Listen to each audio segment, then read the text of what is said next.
Gurur Vishnu, Gurur Devo Maheshwara, Gurur Sakshat Parabrahma, Tasmai Shri Gurave Namaha.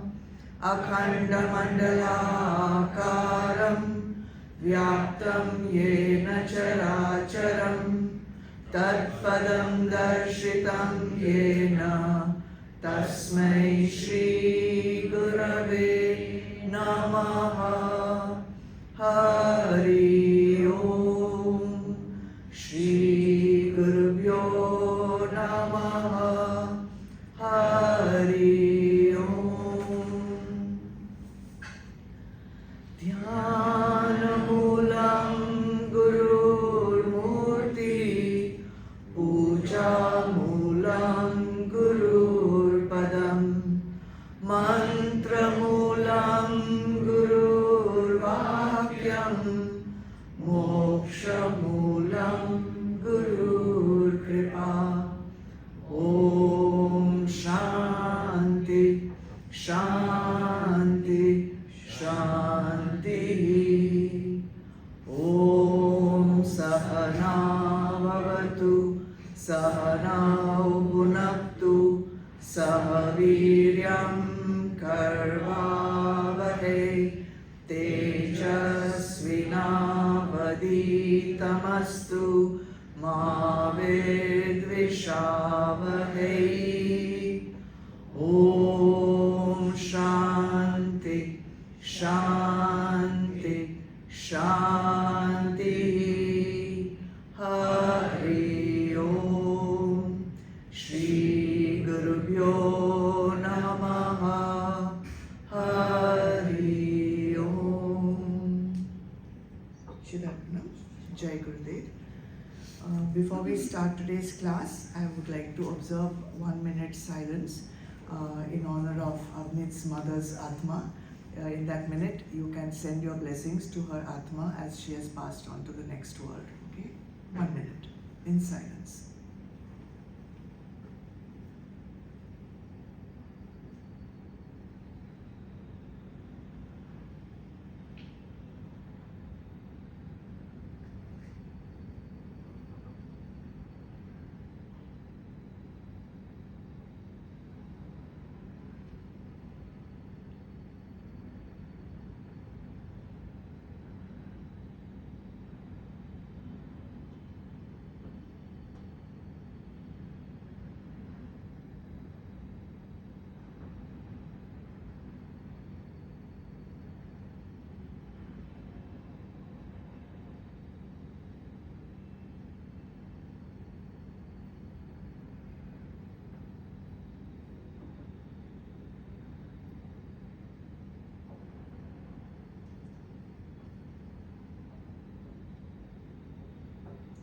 Hari Om.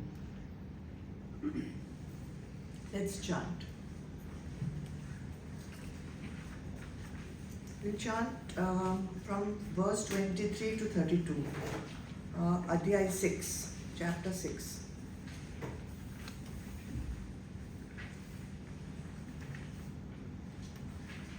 Vasudeva Sutam Devam Kansa Chanuramardhanam Devaki Paramanandam Krishnam Vande Jagadguru. Om Shri Paramatmane Namaha. Atha Shashtodhyayah. Shri Bhagavan Uvacha. Tam Vidya Dukha Sanyoga Viyogam Yoga Sanjitam Sa Nishchayena Yaktavyo Yogo Nirvinna Chetasa Sankalpa Prabhavan Kaman Tyaktva Sarvana Sheshataha Manasaivedriya Gramam Viniyamya Samantataha Shanai Shanai Ruparmeda Buddhya Driti Grihitaya Atma-sanstham mana kritva na kinchedapi chintayet yato yato nischarati manaschanchalamastiram tatastoto niyam yetat atmaneva vasham nayet prashantam manasam yenam yoginam sukhamuttamam upaiti shantarajasam brahma bhutamakalmasham yunjannevam sadatmanam yogi vigata kalmashaha sukhena brahma samsparsham atyantam sukham ashnute. Oh, sorry, 29. Sarva bhuta samatmanam sarva bhutani chatmani ikshate yoga yuktatma sarvatra samadarshanaha yo mam pashyati sarvatra sarvam cha mai pashyati tasyaham na pranashyami sa cha me na pranashyati sarva bhuta sthitam yo mam bhajatyekatvamasthitaha sarvatha vartamanopi sa yogi mai vartate atma upamyena sarvatra samam pashyati arjuna sukham va yadi va dukham sa yogi paramo mataha. Om Tat Sat. Welcome everyone. I see that there are one or two new people here today, so welcome to you. We are on Adhyaay 6, chapter 6, and I'm going to take your test now. Are you ready? Gopal, take the mic and be in the center, okay? Alright. Adhyaay 6, what is it called? What is the title of Adhyaay 6? Say? Atma Sanyam Yog. Meaning what? What is Atma?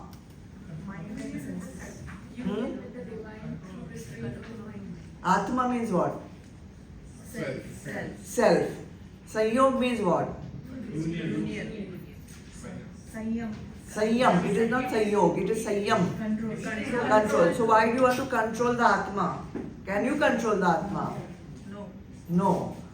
Here it means mind. So in Sanskrit, one word can have many meanings. So here it means mind, Antakaran. Okay? Controlling of the Atmakaran. Why we want to control the Atmakaran? Why we want to control the mind? Because it's always Hands up. You are in school.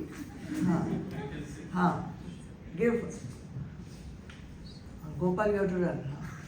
Because it's always running here and there. It is always running here and there. What's the problem with that? No, because where it doesn't need to run here and there, it has to be controlled. Why? Otherwise it can make you do lots of wrong things. Okay, can make you do lots of wrong things. Anjali wants to say something. Don't worry, I'm coming at the back also. We're going to make Gopal have his workout today. Otherwise we can't focus in meditation. Cannot focus in meditation, okay. Why do you want to focus in meditation? Vijay wants to say something. Yes, you can go. No, I wanted to say for the mind to be in control, so we can see ourselves as only when we are still. We can see ourselves only when we are still. Very nice. We can see ourselves only when we are still. But you can't see in the mirror, na? To see the self, you need to. So the self, which self?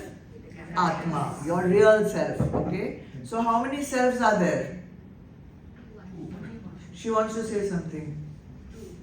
Say in the mic. Capital S and Capital S and small s. Which is the small s? is the jiva, this gross body consisting of ego and mind and Okay. intellect, and the self is the actual self, which is the Atma. Atma. Atma is what actually? Brahma. Brahma. Brahma, Alright?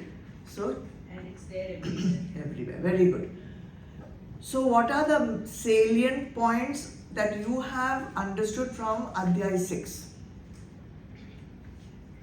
What is it that you have got so far? We have done up to Shlok 28. So, up till 28, is there anything you can take home? Is there anything you can apply? You have to, in order to sit in meditation,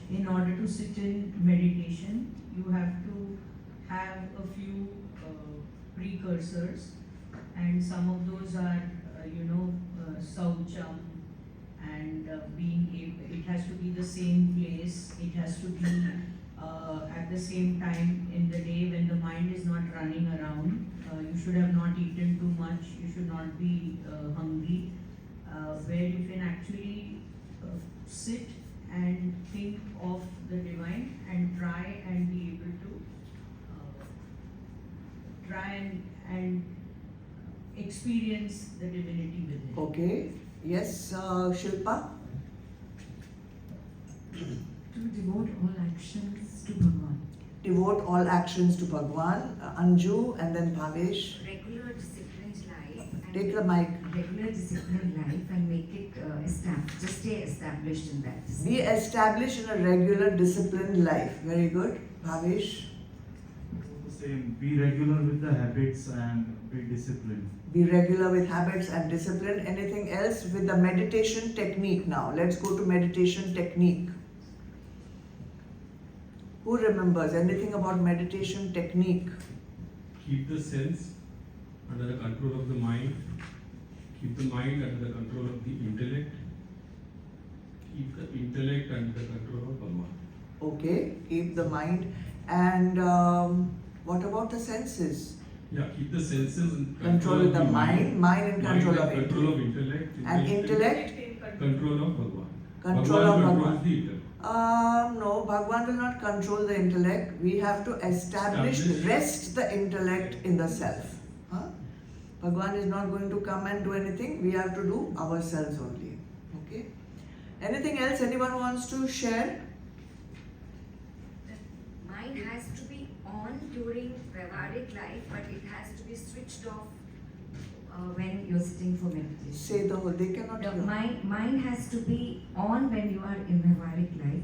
Very but good. it has to be switched off when you are in meditation. Very good. Mind is required in sansar for your Vyavaharic life. So there's a switch. You have to learn to use the switch. When you are in meditation, switch it off. Very good. Anything else? Mind has to be Wait. He has to run. Mind has to be perfectly serene. Hmm. Then the vrittis will not come up. Very good. Mind has to be serene. Then vrittis will not come up, or because vrittis will not come up, mind will be serene. Yeah. Then rajas has to be controlled. Mm-hmm. And that way you will you have to free yourself from vice. Okay, from vice. Okay. Vice, and that's how you will learn to. You would be in a position to better yourself to sit in meditation. Okay. Yes. Shilpa wants to say something. Also, to create a space, a sacred space for the practice of meditation. Create a sacred space. Very nice. Very nice. Okay. Yes, Varta. I have understood that karma yoga comes before restraint of senses. Beautiful. So that is step one. Then Why? Because then the purification will take place. Then only the vrittis will stop and the mind will be able to be still. Very nice. First, karma yoga. So before you think also, I'll sit in meditation and I'll close my eyes and I'll get, sakshat, darshan of myself. Before that, there is a lot of stuff which has to be removed in between. Between what? Between yourself right now and the self which you want to discover. You want to discover. You are already there, but you simply have to discover yourself, right? Okay, very nice. So pass, everyone passed. Let's go ahead now with 29. Thank you, Gopal. Your workout for the day is done.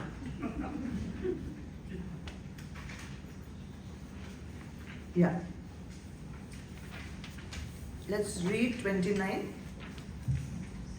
Sarvabhutasthamaatmanam Sarvabhutani Chatmani Ikshate Yoga Yuktatma Sarvatra Samadarshana. Let's translate together. The yogi who is united in identity with the all-pervading, infinite consciousness, whose vision everywhere is even, beholds the self existing in all beings and all beings as assumed in the self. Okay. Let's take the meanings first. Yoga Yuktatma.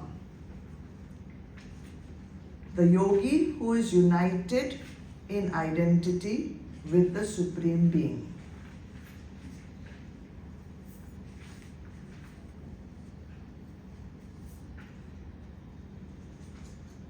Yukta means joined. So the yogi is joined with the Atma, okay? United in identity with the Supreme Being or Supreme Consciousness. Sarvatra Samadarshana, whose vision everywhere is same. Sama. Sama means same. Darshan means vision. Sarvatra, everywhere.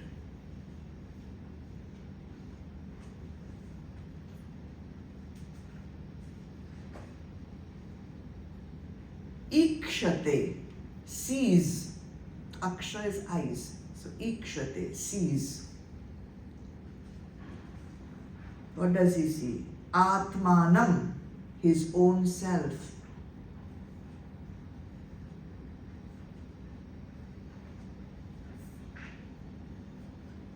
Sarvabhutastham, existing in everything.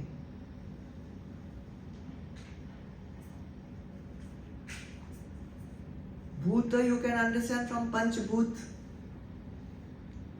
Stham, established. Sarva, everywhere. Sarvabhutastham, existing in everything. Cha, and Sarvabhutani, all beings,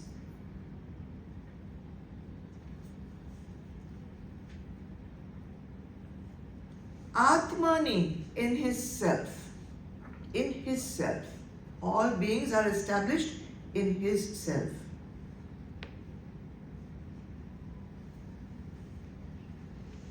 So in Shlok 28, which we did last time, we got the result of the practice of meditation. You know how many steps there were in meditation? You remember? We counted, listed so many steps. Someone will say, Hare Bapre, so much we have to do for meditation. So many steps, so many do's, so many don'ts. What is the benefit? So what was the benefit given to us in Shlok 28 last time? No sorrow. Bliss, meaning liberation. Self-realization. The minute there is self-realization or liberation. Liberation means what? Liberation from what? Cycle of life and death. Cycle of life and death. Then? Duality. All dukh. All dukh. Liberation means liberation from all dukh. Okay? Which is what is bothering everybody, right? So you will be liberated from the dukh. So the result of meditation was self-realization. That's the goal. That's where you need to reach, right? So now when you reach that, you become Yog Yuktatma. That is the meaning of that word. Yog Yuktatma.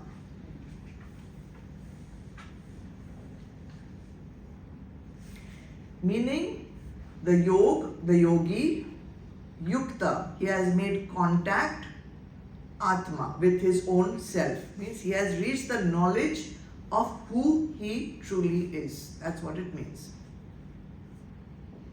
So what has happened to his mind? Who remembers? What has happened to his mind? Merged. His mind has merged. Merged into what?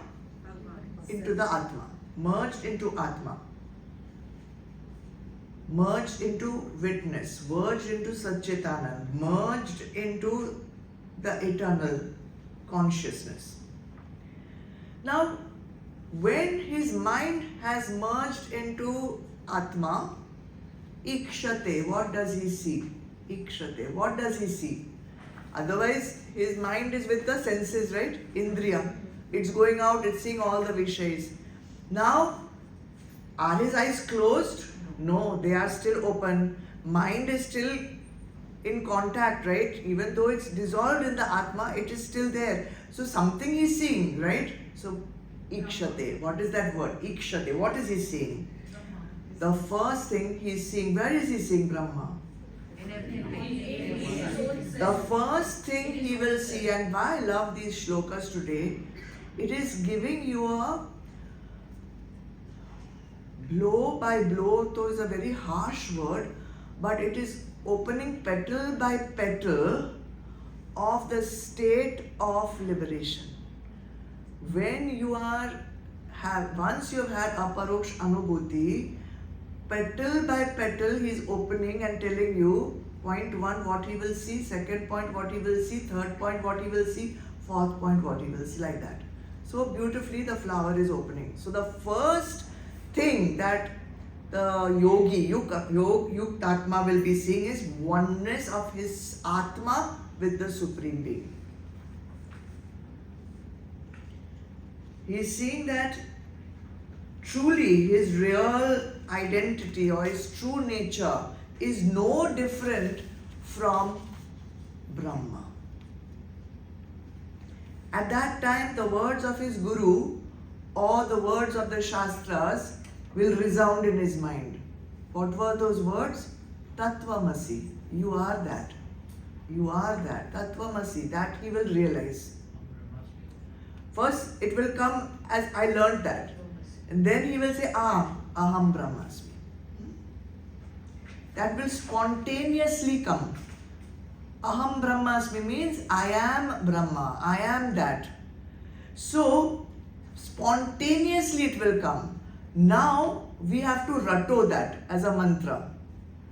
Now we have to remember to say Aham Brahmasmi, Aham Brahmasmi. But at that time, spontaneously, that insight, you can say, will arise in him. See, now you don't need to rato I am Sanjay, I am Sanjay, I am Sanjay. You have to rato I am Sanjay to remember I am Sonali, I am Sonali. When we get up, I am Sonali, I am Sonali, I am Sonali. You don't need to rato. You know it instinctively, spontaneously, you know. Like that, once Yukt Atma, once the yogi has made contact with the Atma, spontaneously he will know Aham Brahmasmi. But once he knows Aham Brahmasmi, the second insight will come also spontaneously. What is that? Two things. Sarvatra Samadarshana and Atmanam Sarva Bhutastam. Sarvatra Samadarshana, his vision becomes the same for everyone. Not only I am Brahma, everyone else is also the same. His vision becomes the same for everyone.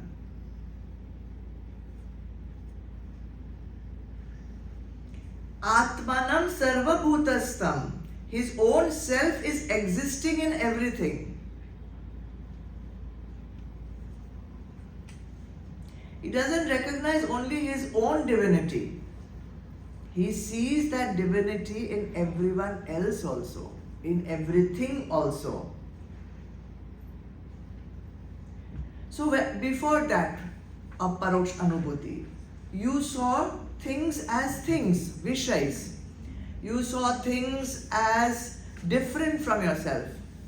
You saw things as separate from yourself. You saw things as objects of pleasure. You saw things as things which give you sukh or as things which give you dukh. Because you were only seeing the naam and roop. You were only seeing the naam and the roop, the name and the form. But now you are able to see beyond the name and beyond the form, and you are, what actually are you seeing?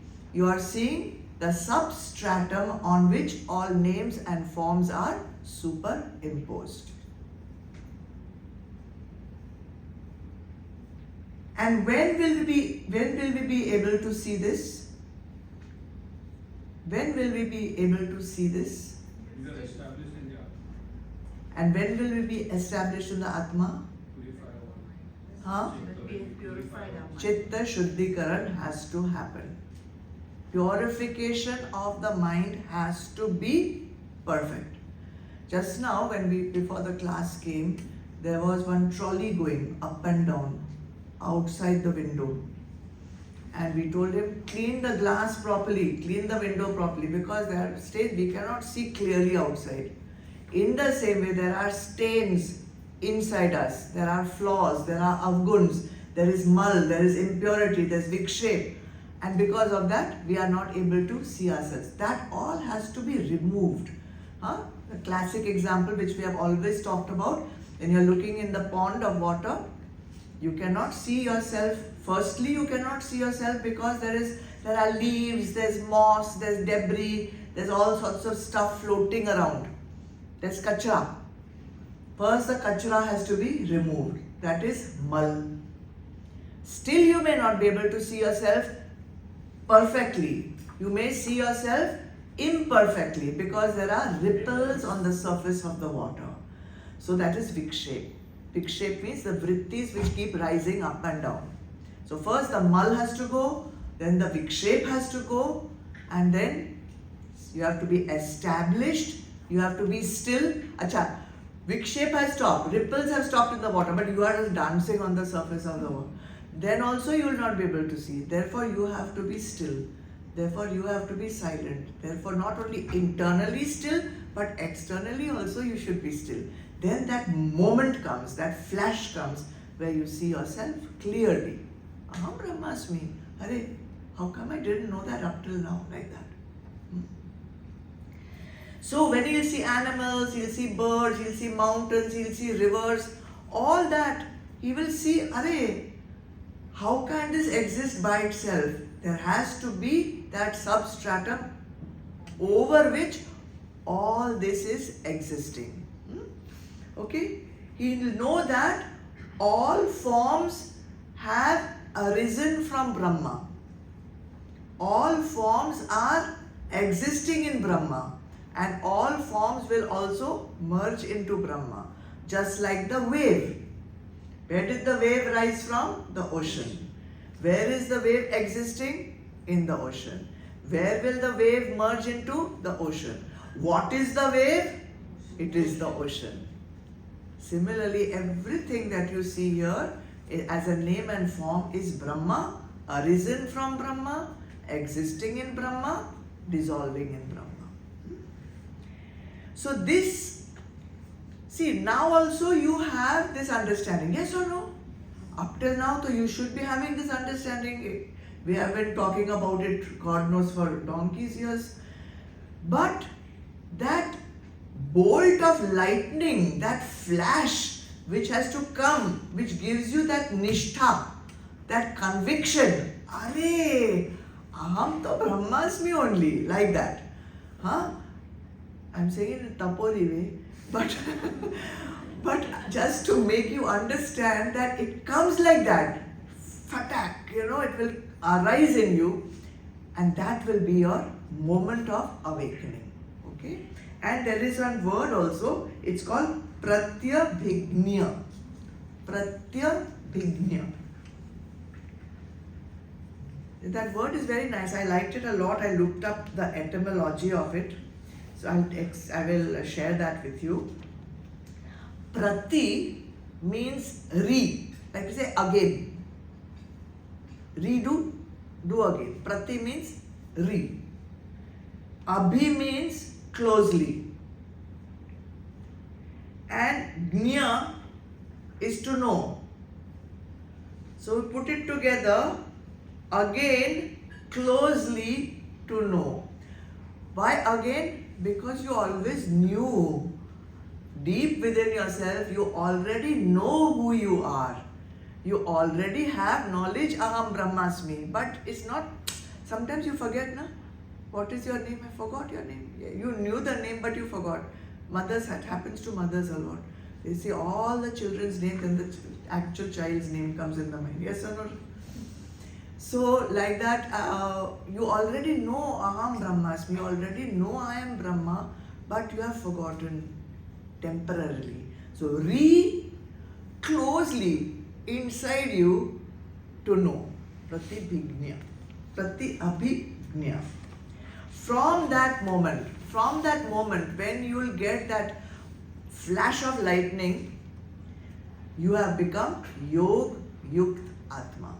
Yog Yukt Atma. Means there is a permanent awareness inside you. Just like there's a permanent awareness within you, you are Raj. Yes or no? You have permanent awareness, you are Mukund. Don't have to forget, you will never forget. Will you ever forget? In this lifetime you will not forget. Next lifetime I don't know. Next lifetime you will not remember at all because you will not have next lifetime, hopefully. So permanent awareness of the infinite, okay? That no matter what activity you are doing, no matter what you are doing, you will know, I am Simi. Yes or no? You're sweeping, cooking, making all your beautiful decorations, getting up in the morning, brushing your teeth. Everybody knows who they are. Like that. Permanent awareness. Okay? So how is this different from what we have right now, the intellectual understanding? How is that different? Why are we making it a separate awareness from pre-flash of lightning and post-flash of lightning? Okay? Pre-awareness, post-awareness. So generally there are 3 different levels of ikshate, seeing. From the physical level, this is I'm talking of before awareness, right? From the physical level, all we see is the physical form of things. Everyone is aware how you see the physical form. Right now, from the physical level, you are seeing the physical form of the mic, you are seeing the physical form of the table, you are seeing my physical form also. That is your physical level of seeing, ikshate. Then there is an emotional level of seeing, where you are perceiving the emotions of other people. So you will just see someone, but sometimes you will also be able to make out how they are feeling. That you cannot see with your eyes. You think you are seeing with your eyes, but actually you are seeing with the emotional level. Your emotional level is connecting with their emotional level. So you see somebody is angry, somebody is sad, somebody is depressed, somebody is overactive, somebody is this, somebody is that. We make those perceptions of others. That is coming from the emotional level. Where is the emotional level? Mind. Huh? And then we have an intellectual level of seeing things, where we see concepts, ideas, notions. We are aware of the concepts of things that we don't see with our eyes, that we don't see with our mind, we see with our intellect. So these are the general way people are perceiving the world. Physical level, emotional level, intellectual level. Write your question, then afterwards we'll come. Now with this process of meditation, which is coming, don't forget, after Chitta Shuddhikaran, after purification, this whole process of meditation which is being prescribed, what you are actually doing is you are transcending these three levels of perception. You are transcending the physical level, you are transcending the emotional level, and you are transcending the intellectual level. You are able to see beyond the form, you are able to see beyond the emotions, you are able to see beyond concepts and notions which has been made up by your own mind. All notions and concepts are created by us only. You are able to transcend these three levels, and you are able to, like a flash, you are able to see the core, the inner being, the substratum, the essence of what everything is. First in yourself, then in others.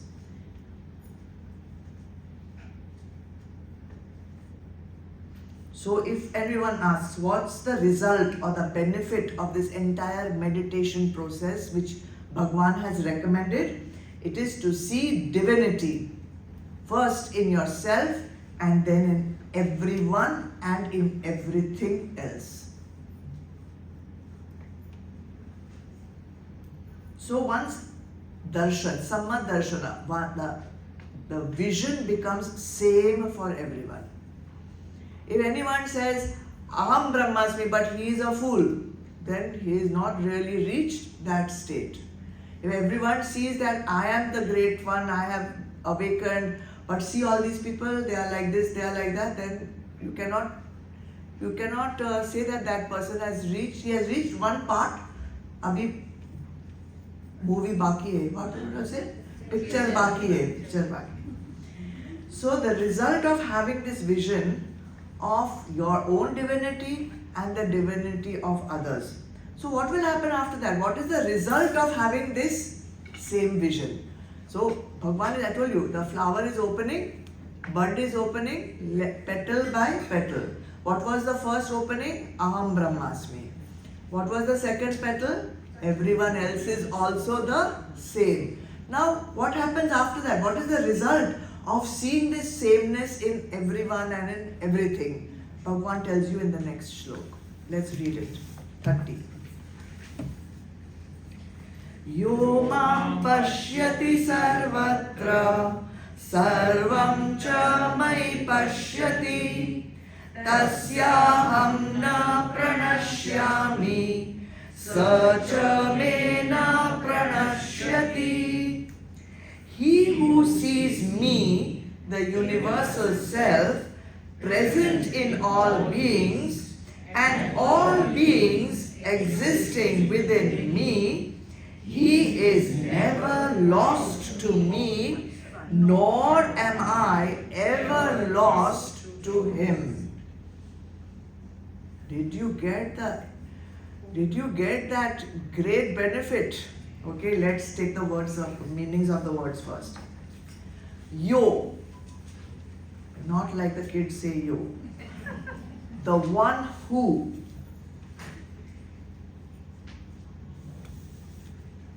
Pashyati, sees. Mam, me. Who is this me? Who is speaking? Krishna Bhagwan is speaking. But here he is not talking as the Sakha, he is not talking as the Guru, he is talking as Vasudev, the universal being of everyone. The universal being. He is talking about the universal being, Brahma. The one who sees Mam, me, Sarvatra, in all beings, Cha, and Pashyati again, sees, Sarvam, all beings, everything, Mai, within me. Nothing new, na? This he has already said in the previous shloka. Now he is telling you what is the result. Aham, I, na pranashyami, do not go out, do not get lost. Tasya, of his vision. I do not go out of his vision. I am never lost from his vision. Sacha, and he also, na pranashyati, is never lost, me, from my vision. I am never lost from, he is never lost out of my vision, and I am never lost out of his vision.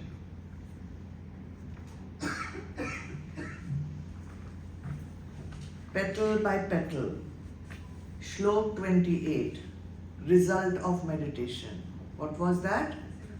Yog, Yuk, Atma. Self-realization. Shlok 29. Same vision in everyone. Okay? Shlok 30. Now, what is that result of seeing everyone as one and the same? He never gets separated from the supreme reality. Never gets separated. Okay, big benefit, okay? So how does that ever happen? Why is it that he never gets separated from the supreme being? So we get that word pashyati, sees. Last shloka it was ikshate, sees. Here pashyati, sees. Sees means what? Direct experience. Aparoksh anubhuti.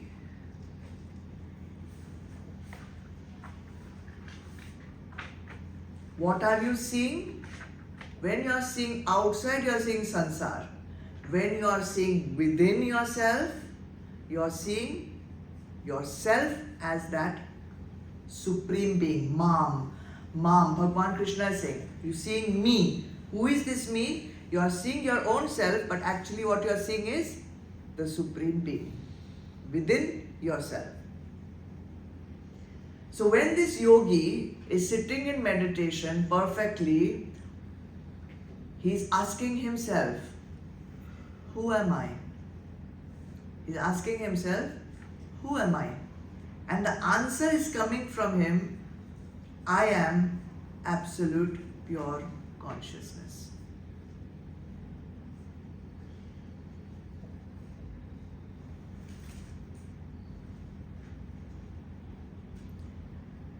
So the one who is seeing Bhagwan as the substratum of everything and all objects as the superimpositions on the substratum.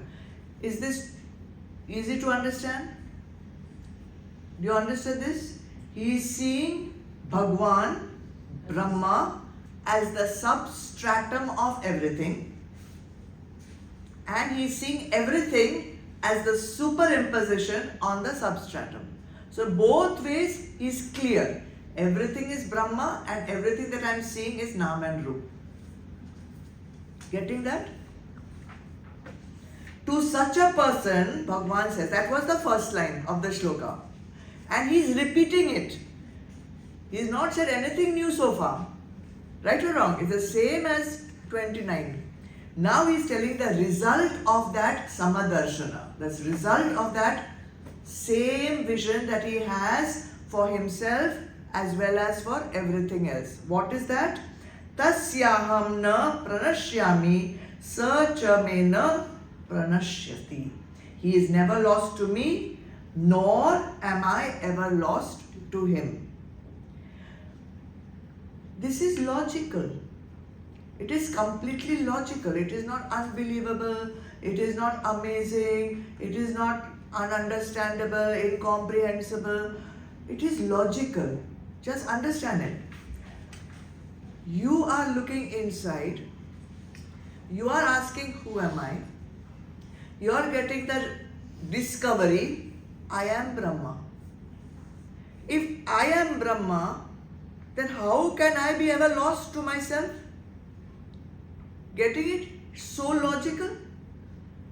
So that is why Bhagwan is saying, once you have this aparoksh anubhuti, is there any difference between the one who was asking who am I and the one who is replying I am that? It is one and the same. So Sonali cannot be lost to Sonali. Where you will leave Sonali and go? Right?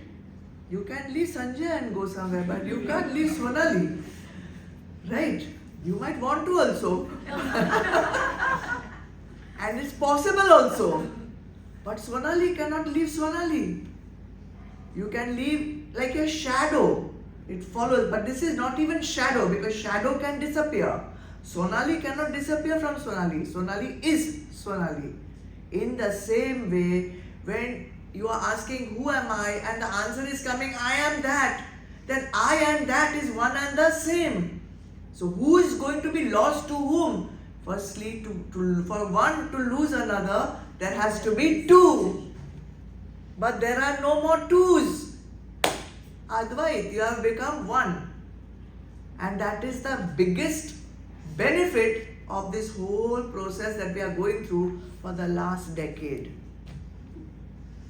Right? And it will require that much time. It will require probably more than that. And you are lucky. I am just saying, chalo, in this lifetime you all will get it. What about those who are not even exposed to this? How will they even understand this concept? How will they even understand this truth? So what happens is, you have directly experienced yourself as pure consciousness. Now you can never be separated from that pure consciousness. Right? So what happens? Right now there is a conditioning of BMI. You are conditioned to think you're a body. You are conditioned to think you're a mind. You are conditioned to think you're intellect. So that has made you what we call Jiva. The conditioning has made you think yourself as a Jivatma. So this conditioning simply drops. When the conditioning drops, what remains is Brahma.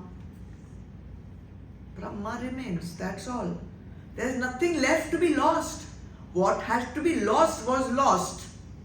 The conditioning, the false identity. Like you have gone to a masquerade ball, you have gone to where they put on, what do you call it? Fancy dress party, masquerade ball. And you have put on a costume with a mask and a topi, whatever, and some big fancy dress. And then you come home, what do? You are going to stay with all that stuff, right? You drop it, and you become who you are, normal. Same way, that big body, mind, intellect, which you have worn as your true self, that simply drops. What remains is you. You meaning who? Brahma. Logical? So easy. There is no difference. There is no difference between who you are and what you are trying to reach. There is no difference. Only you have to drop the fancy dress which you have worn. And that fancy dress you have worn in your intellect. That's a concept you have made of yourself. So you have to transcend the intellect. You have to transcend this notion, this concept that you have of yourself. And when you do that, the mind will merge with the self. And this Dvait which you feel will be destroyed, and what will remain will be just one. There is only one. You have created one other. There is only one. You have only created the other. Now that other and everything is one only. Becomes one, that's who you are. Okay?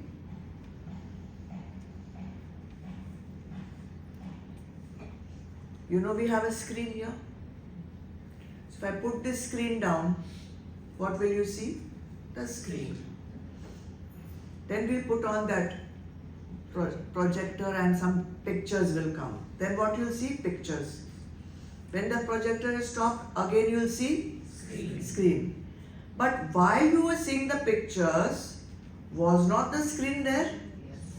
So before the pictures, there is a screen only. After the pictures, there is a screen only. So there is a truth or assumption that whatever is in the beginning and is also at the end, that means in the middle also, it was only that. So if screen was only there in the beginning and screen is only there at the end, then whatever is happening inside these two ends, that also is only the screen. The pictures you are seeing is just a superimposition on the screen which is distracting you from seeing the screen. You are distracted by all this beautiful sansar which, who has created? Who has created? You only. You only. Your mind has only created it. And you are so happy with this creation that you are lost in it. If somebody has created a beautiful painting or a beautiful tapestry or a beautiful mural or a beautiful something you have created, and now you are lost. Kuch nahi pata hai. You are just lost in how beautiful I have created, and you are just forgetting everything else. Come out. Come out of this delusion. It's a delusion. Brahm. See, everybody dreams at night.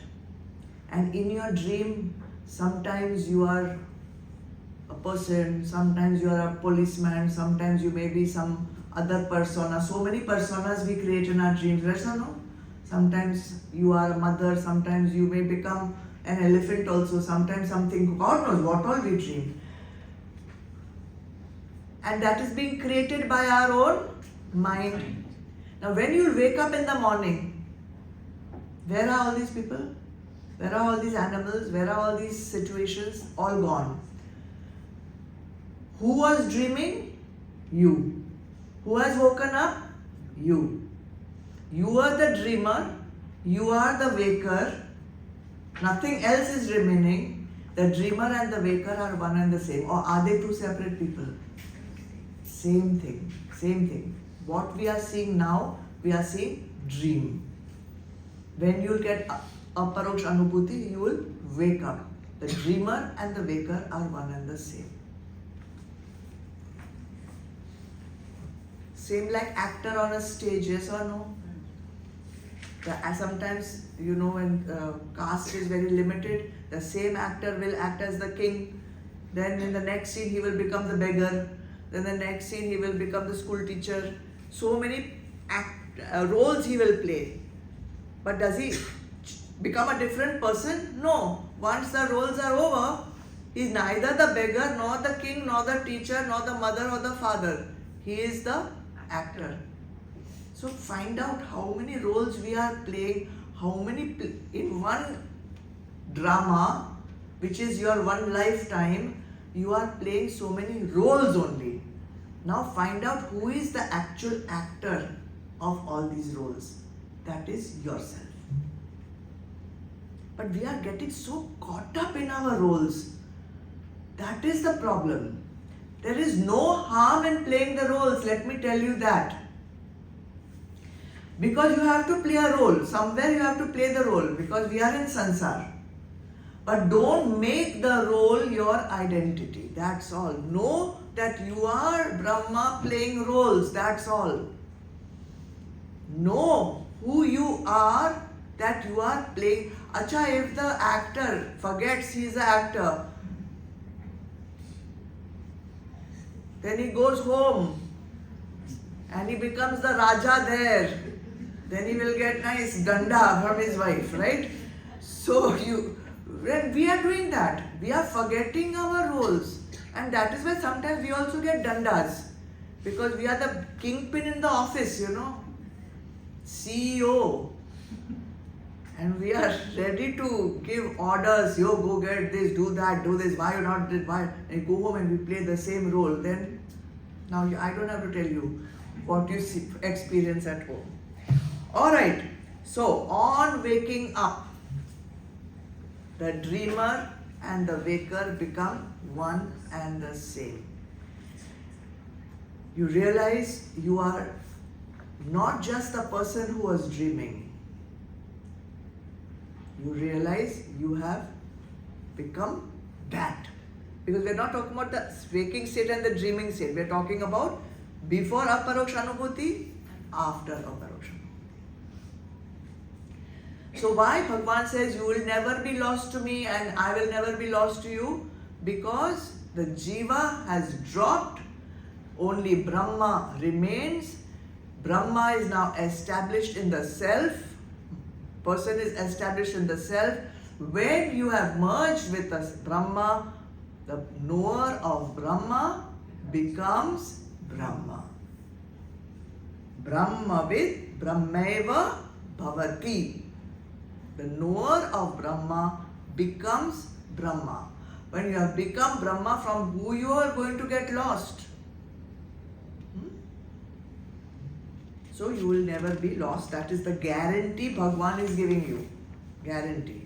And if the same thing he has announced in 28 also. Just read 28 before this. The sinless yogi, thus uniting his self constantly with God, easily enjoys the eternal bliss of oneness with Brahma. Already has told you, now he's just telling you the process of how it is happening. Slowly, slowly he is opening it. Okay, now tell me, first step was what? Aham Brahmasmi. Second step was what? Everybody else is that. Tattvamasi. You are also that. Everything is that. There is no separates. I am only that. No, everything is that and everyone is that. Third step was what? Merging. You are never lost. Never lost. Okay? So, the reason why Bhagavan is giving all this so in so much detail to us is because sometimes sadhaks get fed up of the journey. Fed up of the sadhana. अरे इतना किया 10 साल से कर रहा हूँ कुछ हो नहीं रहा है. And what is that? Bird in the hand is worth two in the bush. So I am missing out on sansar also, and I am not getting this also. So which is the fastest thing? Let me enjoy sansar. No, there are so many layers which need to be opened. So much has to be done, and Bhagavan is telling you, do it. Just do it. Just do it. Because then permanently you are going to be united with me. So someone will say, what's the big deal? Why I feel connected. I already feel connected. I don't need to do anything. I'm so connected. Okay, theek hai. Be connected, but that connected is from here and we want connected from here. Okay, so let's go ahead and see what else Bhagavan is telling us. Number 31. Sarva bhuta sthitam yo mam bhajatyekatvam astitaha sarvatha vartamanopi sa yogi mai vartate. The yogi who is established in union with me and worships me as dwelling in all beings as their very self, whatever activities he performs them in me. With each shloka, he is giving little bit of the previous shloka and then he is giving the next step, the next part of the experience. Take the meanings. Yo, he who.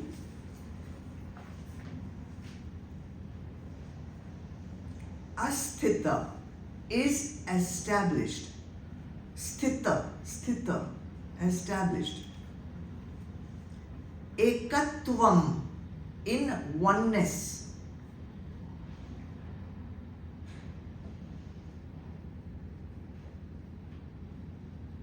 Bhajati, worships. Mam, me.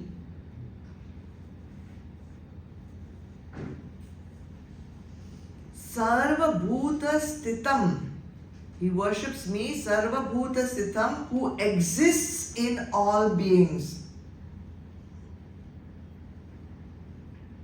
He worships me who exists in all beings.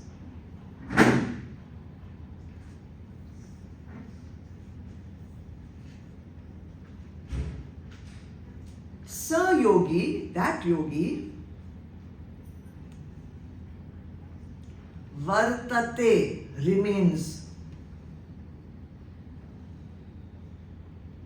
Mai, in me.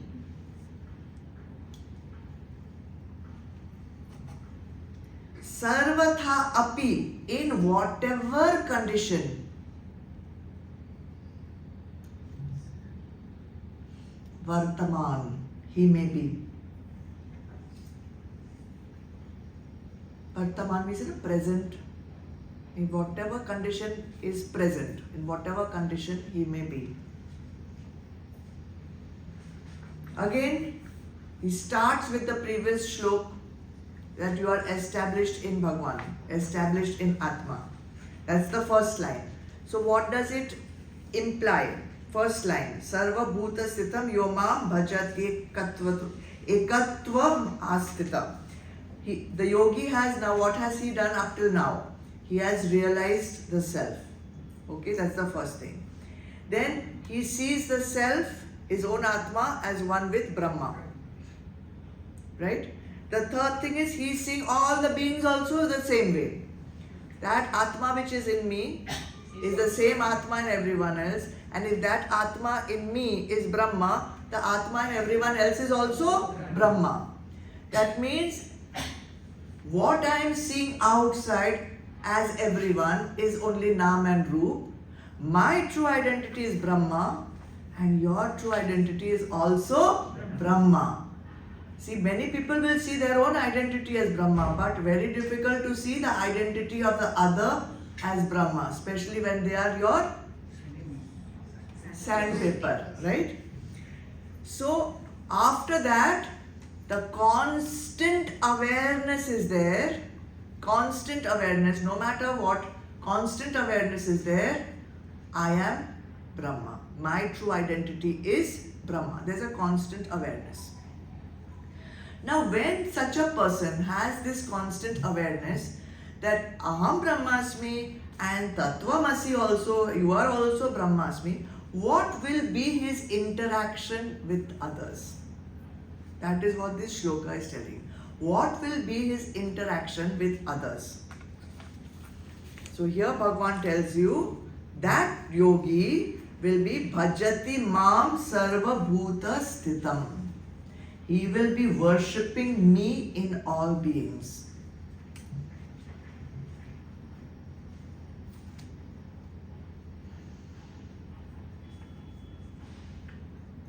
Now the yogi has seen beyond the Nam and Roop of the other person. He is seeing divinity in all beings, right? So whoever he is interacting with, he is able to separate the Nam Roop part and the divinity part. He is able to see through the Nam Roop into the divinity of the person. He is seeing that Nam Roop is talking. Nam Roop is sitting. Nam Roop is standing. Did you get that? And Nam Roop is doing all this because of gunas. And the gunas are beyond that Nam Roop to control because they have not done the sadhana for that. They have not transcended their tamas. They have not transcended their rajas. So their tamas and rajas is making them do whatever they are doing. And sattva is there, then sattva is making them do it. He is able to see through the gunas acting on the Nam Roop of everyone. He is able to see the Atma as the substratum of all the Nam and Roop. Now when we say see, People say, oh, do you see one Bhagwan with one Chandra, some moon on the head and the Sarpa on the neck? It's not like that. You're not seeing some Sakshat Sagun Brahma. You're not seeing Shiva. I see, oh, I can see Shiva. It's like, not like that. You are understanding that the true nature of the person is Atma, and the Nam Roop is just the drama that the Gunas are playing. The Nam Roop are the drama that the Gunas are playing. So whatever he is doing, interacting with that A, B, C, D, everyone who is in your life, he is seeing that as divinity. So whatever he is doing as seva for divinity. And that is the meaning of bhajati, worship.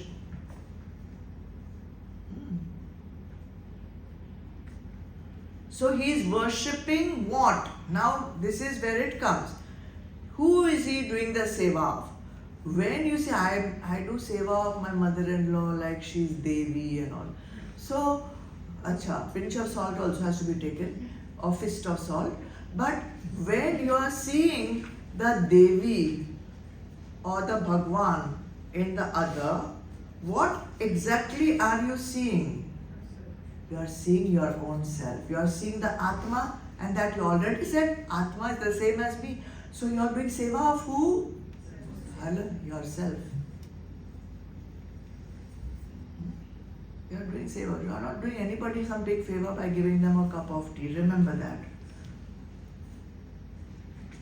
So true, unconditional seva can only be done by one who is a liberated yogi, because he is the only one who is seeing the Atma in the other. He is only seeing the other as his own self. Unconditional seva. And such a yogi is getting liberated.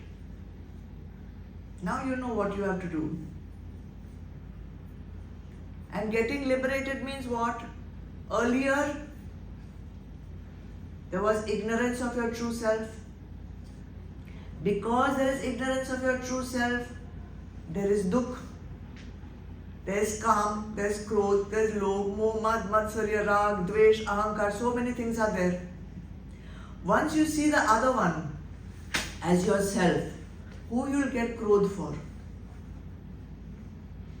What you will feel lobh for? What will you be deluded by? What moha you will be deluded by? Who you will be jealous of? All that will drop. And that, my dears, is your dukh. Dukh is not coming from somebody else. Dukh is the kam, krodh, lobh, moh, mad, matsarya, rag, dvesh, ahankar, which you yourself have. That is the meaning of dukh. There is no other dukh. And this dukh is coming to you because you see yourself as a limited being, different and separate from everyone else. Therefore, the solution of dukh is liberation. Till then, the dukh will not go. So when this confusion of your identity drops, when this delusion of your identity drops, when this ignorance of your identity drops, then you become Jivan Mukt. Means in this lifetime itself, you have been liberated. You do not have to wait for death to be liberated. And what you are liberated from? Your own dukh, your own ignorance, your own confusion. Now, you are worshipping. Okay, now that one more petal has opened up. In your interaction with others, not only you see them, but you are interacting, you are doing things, you are doing whatever you are speaking, talking, doing, going, coming, everything you are doing as part of your own self. So, what is the result of that? All this was in the first line. Now we come to the second line. What was the second line? Sarvatha vartamanopi sa yogi mai vartate. Meaning what? Always will remain in me. The effect of self-realization is a beautiful guarantee Bhagwan is giving you. Guarantee. You have businesses, you give very limited guarantees. You buy something worth lakhs of rupees, then you ask guarantee 1 साल का देगा, 1 साल का. 1 year with luck, 1 year guarantee. Here Bhagwan is saying, in whatever condition you will be in me. Whatever condition. Sarvatha api vartaman. In whatever condition you may be. Now what condition will we be in? So you know, everyone comes into this life with prarabdha. With prarabdha. So after you have got aparoksh anubhuti, you have realized aham brahmasmi, you have realized tattvamasi, you have realized everything is Brahma, you have realized when I do seva, I am doing seva of that only, of myself only, still prarabdha will continue. Still prarabdha will continue because prarabdha you have brought from your past life. Okay? You have become Jivan Mukt also, but prarabdha will still be continuing. Whatever condition may be, means whatever your prarabdha may be putting you into. Whatever condition your prarabdha will be dictating for you, in spite of all that, you will remain in me. So the momentum of prarabdha will be continuing. Okay? But even after that, Jivan Mukta will remain Jivan Mukta. What a guarantee. So what does prarabdha do actually? Allowing you an opportunity to exhaust the karmas of the previous life. Yeah, prarabdha is there, so you exhaust. So then what is like, if it is going to always be there, then am I a puppet of prarabdha? Opportunity to put your purushartha in action. So prarabdha brings certain situations in your life that you cannot avoid. The situation will be present, the condition will come. But the yogi, and even you and me, has the freedom to choose how to deal with that situation. That freedom is with us. That is what we call purushartha. Prarabdha is there. If your prarabdha says you will, God forbid, get a financial loss because something you did in some past life, now that masala dosa will come to you. So now you have a choice. Shall I drown in this financial loss or shall I find a way out of it? Prarabdha may bring an illness to you, but you have the choice, because I can go from here also, I can go from here also, I can go from here also, I can go from here also. Who is telling you to go there only? Prarabdha will come, but choice is yours how to deal with that prarabdha. And that is why we call it glad acceptance. Not resistance. Why this prarabdha had to come for me? I am such a good person. I do dan, I do tirth yatra, I do this, I do that. I am good to everyone. I have never hurt anyone. I have never done this. I have never done that. I am the greatest person in the world. Why did this bad thing happen to me? That is called resistance. If you are resistant, you will never overcome it. You will be stuck there. And passive acceptance we don't want also. Poor me, क्या करूँ, ये जिंदगी ऐसी है, मेरा किस्मत है, मेरा ये है, वो है. ऐसा ही होता है मेरे को. I hear her. I'm not. Y'all want to tell me all these things. There also you are stuck. There also you are stuck. Oh, what a helpless person. What he can do? Helpless. You are helpless. Okay, stay helpless. Glad acceptance. Yes, I got this prarabdha. I got this situation in my life. Okay. I don't have to keep focusing on the situation. I can do a 180 degrees turn. Look for the solution. I have hundreds of solutions available. That is Purushartha. So I have the choice of how to deal with this prarabdha. So now we are talking about a yog yukt atma. We are talking about one who has self-realized.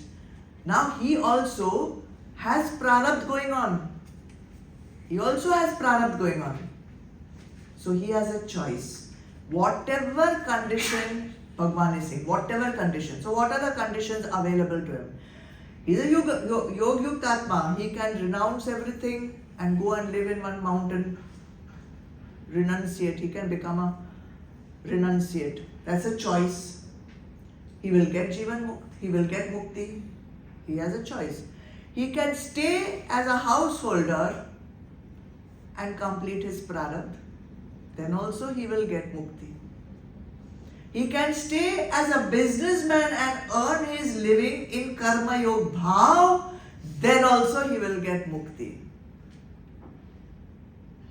Do you understand the importance of this sentence?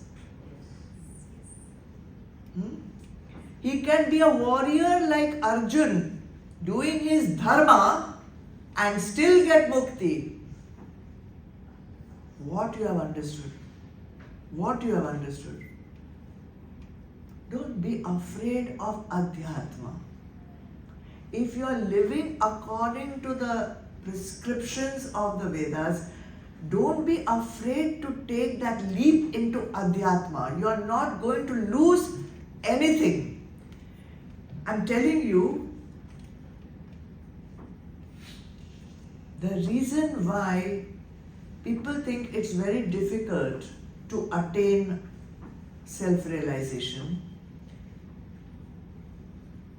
they think it's very difficult because they've used it as an excuse to cover up their fear of losing everything in life, losing my money, losing my house, losing my family, losing my business, losing this, losing. They are so attached to all these things that they are afraid of losing it all, and therefore they are not taking that one step forward. Bhagavan has given you the guarantee. Sarvatha vartamanopi sa yogi mayi vartate. No matter what condition you may be, the self-realized person will live in me only. But you have to be self-realized. That is the thing. Go ahead. Take the step. Go ahead. Don't be afraid. You are not going to lose anything. Only you will lose your attachment, which is the cause and the source of your dukkha.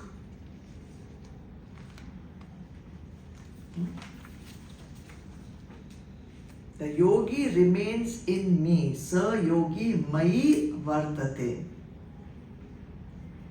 Whatever condition you want to live in, that will not be an obstacle for your mukti.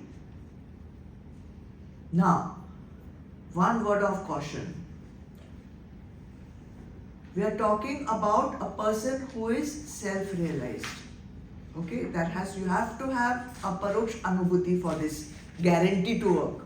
They say no, if you use your washing machine according to the directions of use, then only the guarantee will apply. You put cement inside and try to mix cement in your washing machine, then the guarantee will not apply. So first the condition is that you have got a paroksh anubhuti. Now, don't mistake that for a person who has taken sannyas. taking sannyas does not mean you have had aparoksh anubhuti. Taking sannyas is just you have entered the sannyas ashram. The rules for sannyas ashram are different.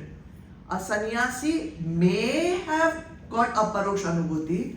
A sannyasi may still be working towards aparoksh anubhuti. So this guarantee is not for every sannyasi.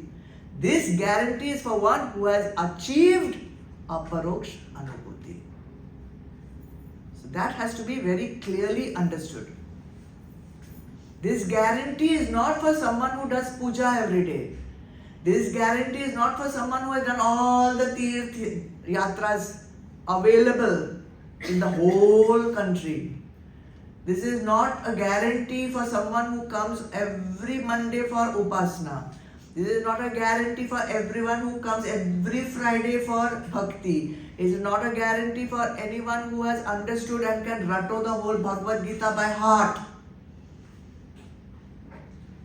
This is not even for someone who has taken sannyas ashram ka ritual.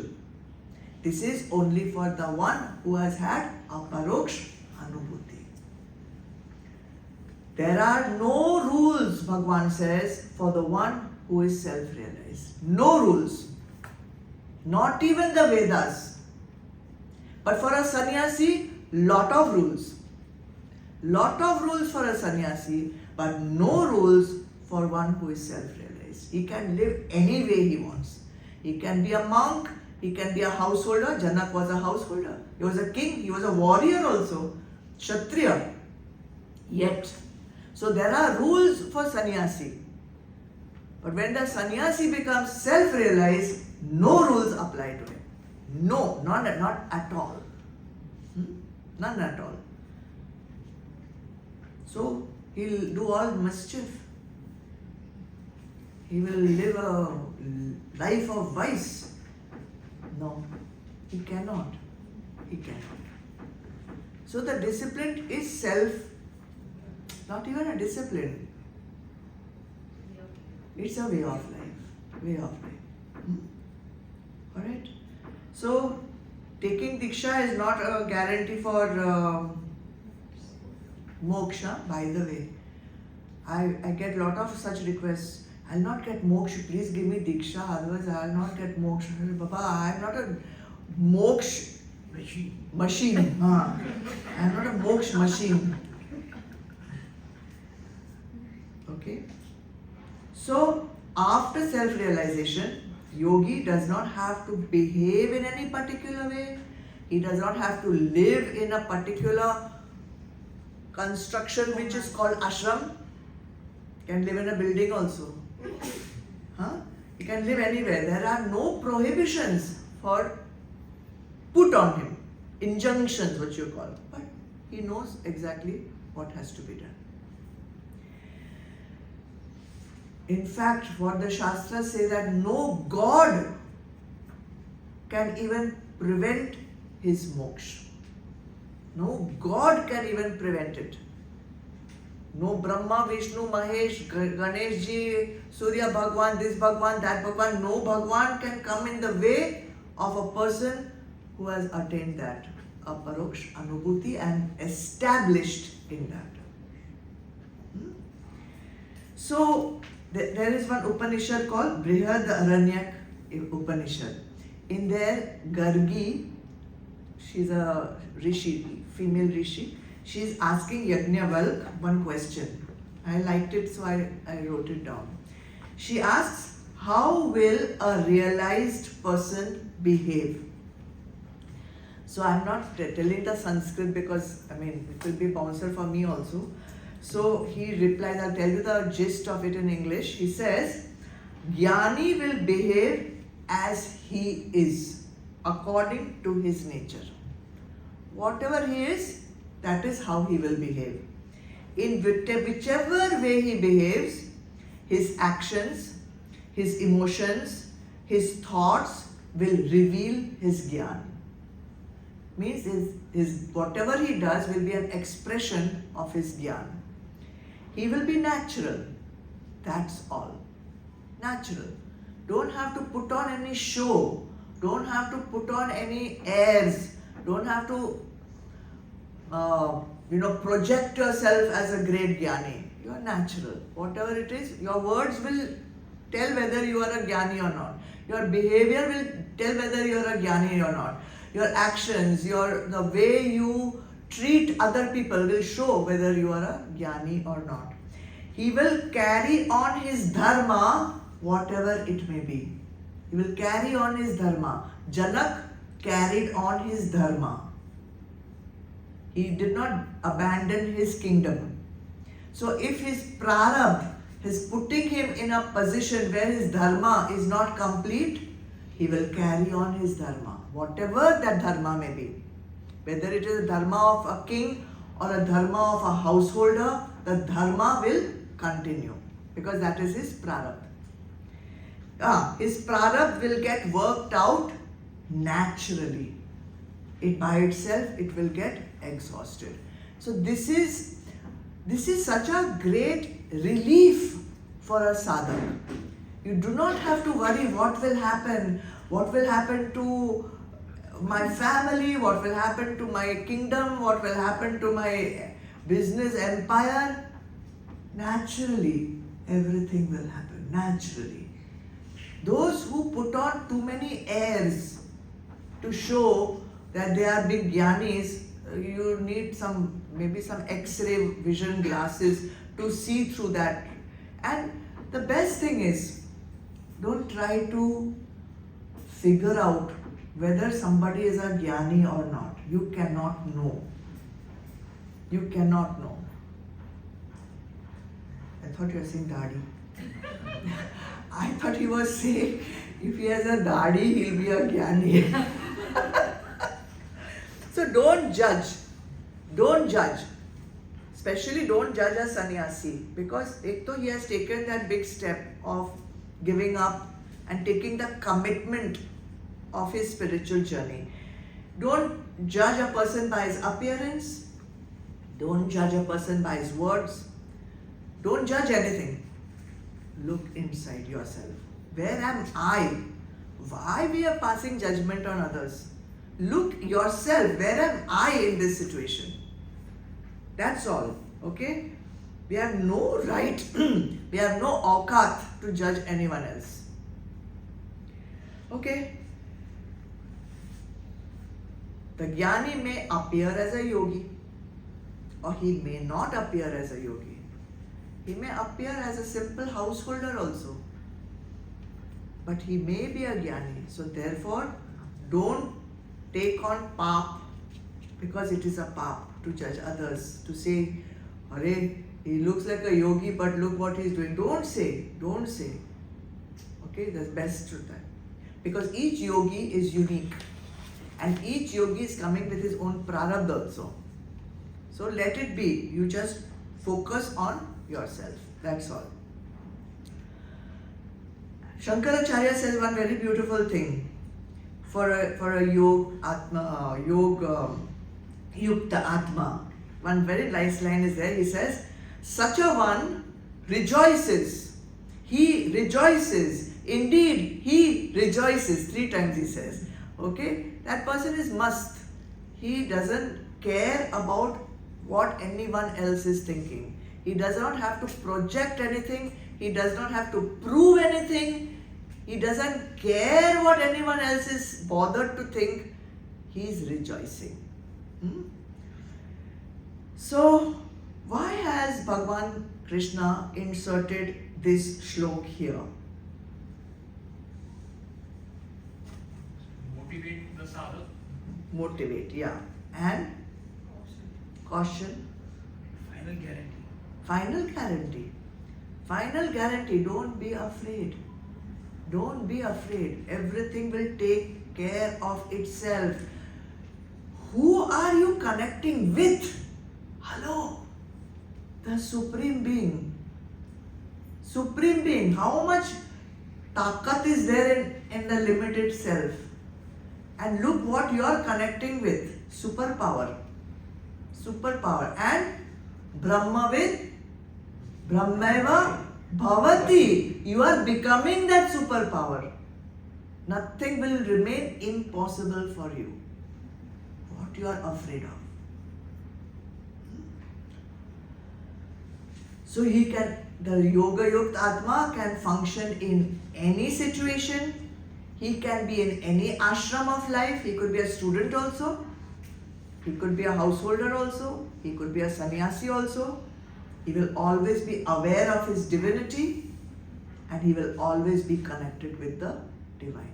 Itna guarantee kis kaun dega? And what more guarantee can one want? What more guarantee can one want? So one short shlok more and we will conclude this entire meditation process. Okay, let's go to 32. Atmaupamena sarvatra samam pashyati Arjuna sukham va yadi va dukham sa yogi paramo mataha. Arjuna, he who looks on all as one, on the analogy of his own self, and looks upon the joys and sorrows of all equally, such a yogi is deemed to be the highest of all. Okay? Come, take the meanings. Yaha, the one who. Pashyati, sees. Now these words are common, you will be able to understand without me telling also. Sarvatra, everyone. Samam, same, by the same standard. The one who sees everyone by the same standard. And a very nice word is there. Atmaupamena, as he would apply to himself.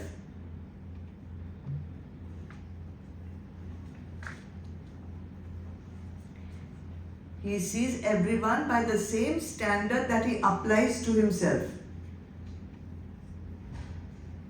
Sukham, in terms of what happiness is. Va, and dukham, what unhappiness is.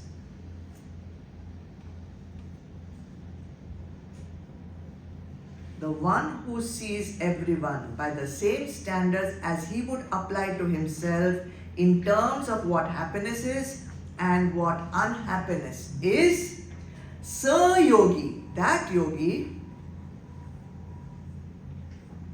Mataha is considered Paramo, the best of all yogis.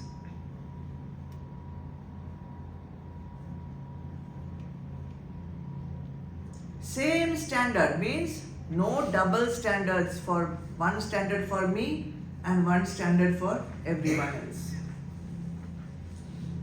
Same standard means if this is going to give me dukh, then that same thing is going to give somebody else also dukh. And when he's giving somebody else dukh, that is me only. So I'm only going to get the dukh. So he will never do anything to harm anyone else. If something is going to give me happiness, it will give happiness to that person also. If something is giving dukh to them, then it will give dukh to me also. So same standard, no different standards for myself and others. Now when we talk of happiness and unhappiness, what gives one happiness? And what gives one unhappiness? When do you feel happy? Desire is fulfilled. You feel happy when you get something that you desire. You feel unhappy when you don't get what you desire. Correct? But the yogi has mastered all his desires. For him, nothing is giving sukh and nothing is giving dukh. He has mastered rag and he has also mastered dvesh. He has mastered his attachment, he has mastered his aversion also. Acha, it's not enough to master only your rag. you have to also master your dvesh. Dvesh is repulsion, aversion, not liking this one, not liking that one, not liking this thing, not liking that thing. That is also causing vritti, no? As much as your liking is causing a vritti, your dislike is just the opposite side of the same coin. Right? So this is possible for someone to see Sukham and Dukkham as the same standard only by the one who has mastered his desires.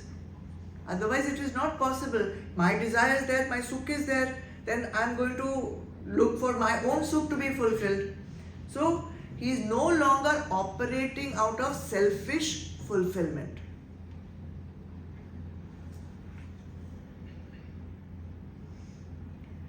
So for all your likes and dislikes to be put to rest, now this is a very important part, because our likes and dislikes are still active, you can say. So as a person who wants a paroksh anubhuti, wants self-realization, your likes and your dislikes have to be put to rest, because if they are not put to rest, like becomes love. Like is at which level? Indriya. Love is at which level? Mind. And then it becomes intellect level, attachment. Same thing with dislike. Dislike, hate, dvesh. So therefore, this is, if you do not catch it, when it is easier to catch it, which is at the indriya level. Indriya level, like, dislike, easy I am saying, but there also some work has to be done. But when it becomes love and hate, it becomes much more strong. And when it becomes rag and dvesh, it has completely gone down in the deepest core of your being. Few lifetimes will be required. Okay, few lifetimes I'm saying. Not few days, weeks, months. Few lifetimes if you are not doing sadhana. If you are doing sadhana, chutki, you can do it. How much nishtha do you have? How much mumukshutva do you have? How much commitment do you have? How much conviction do you have? How much do you want it? So, like and dislike has to be put to rest. How? How? Beautiful. Bhagwan is giving the method. 3 levels of purification are required. 3 levels.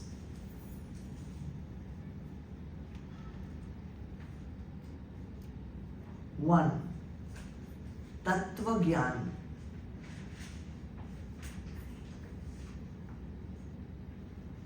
2.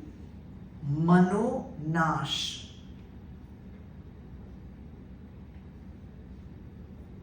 3. Vasna Kshaya.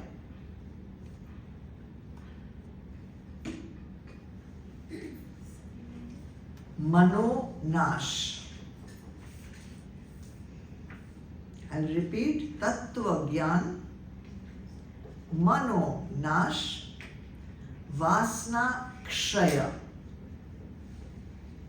I'll explain. Tattva Gyan. Gyan means knowledge. Tattva means essence, the knowledge of the essence. So, you have been listening to this Gyan for a long time. There has to be a time when there is a firm conviction, a firm understanding that whatever I am seeing is impermanent. Whatever I am seeing is illusory in nature. All this stuff that we talked about, Naam and Roop, that conviction should be there. Not just that you have taken notes, not that you remember it only in the class. That conviction should be there, that whatever is material in this world, Prakriti, you know, there is Purush and Prakriti according to Sankhya Yoga. Sankhya Darshan. So whatever is Prakriti means all matter. All matter is impermanent. All matter is illusory. That is called Tattva Gyan. There should be a firm conviction about that. For that, you have to do some Purusharth. What Purusharth will you do for this? Shravan. Come to Satsang. Once in a while, not enough. Again and again. Hammer it. It has to be hammered. 1 khila if I put in the wall, 1 takak if I do it, not go in, no? Bar. I have to hammer it several times. Then it will go in.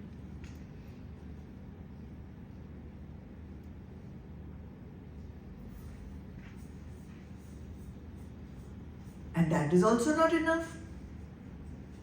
Then I have to do manan on it. The cow swallows the food and keeps it in the cud. Then she regurgitates it. And then she chews it. And then it gets absorbed. We have to also regurgitate what we are writing here and do manan on it. Otherwise, from 1 month to next month, from 1 fortnight to next fortnight, it will remain as undigested food, undigested knowledge. And you go on eating this knowledge without digesting it, then it will be eliminated from the body. Right or wrong? So this is a Purusharth for you. For Tattva Gyan, your Purusharth is Shravan and Manan.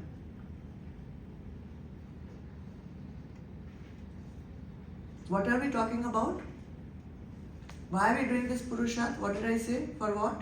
Removing your likes and dislikes. Okay? God forbid they have not yet become into loves and hates. And God forbid they have not become into Rag and Dvesh. If they have become Rag and Dvesh, lots of Purusharth. Okay? Lots of Purusharth required. So now second Purusharth, Manonash. Man means mind.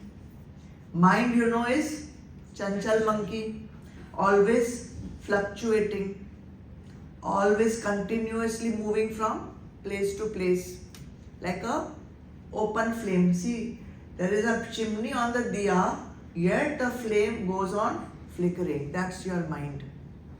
That's the mind. So it continuously wavers, continuously fluctuates. In the same way, there's a continuous flow of thoughts which go on rising in the mind. Your mind is never at peace. It is continuously energy in the form of thoughts, which we call vrittis. They are continuously rising and they are keeping the mind continuously in movement, unsteady. Mano nash. Mano means mind. Nash means what? Destruction. So mano nash doesn't mean you have to destroy the mind. Because what is the mind? Thoughts. What you have to destroy is the continuous flow of thoughts from one thought to another thought. What you have to destroy is the continuous flow of random, erratic thoughts, one thought to another thought to another thought to another thought. That is what you have to destroy.